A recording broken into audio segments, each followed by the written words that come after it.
700 বছর আগের অলিকুল শিরোমণি হযরত শাহজালাল রহমতুল্লাহ আলাইহির সিলেটে আগমন নিয়ে নানা রকমের তথ্য থাকলেও এবার পাওয়া গেল 500 বছরের পুরনো শিলালিপি, যার প্রতিলিপি হযরত শাহজালাল রহমতুল্লাহ আলাইহি মাজার কর্তৃপক্ষের কাছে হস্তান্তর করেছেন মাসিক শাহজালাল ম্যাগাজিনের সম্পাদক রুহুল ফারুক জালালি সাজলি।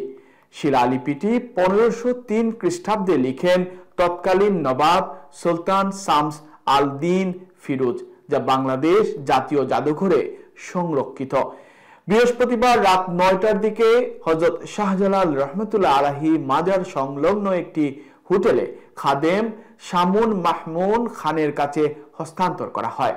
খাদেম জানিয়েছেন, এই শিলালিপিটির মাধ্যমে এখন থেকে শাহজালাল রহমতুল্লাহ আলাইহির সিলেট আগমনের সঠিক ইতিহাস জানবে মানুষজন, তাই এটি মাজারে মুতওয়াল্লির অফিসে সংরক্ষণ করা হবে। Looking to expand your business in the UK? UBM takes care of everything. Company registration, UK bank account, pay, insurance and tenancy. Start with UBM. Expand with confidence.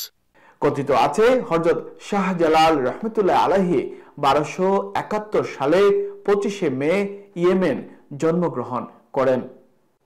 আমান সাহেব কাছে হস্তান্তর করব।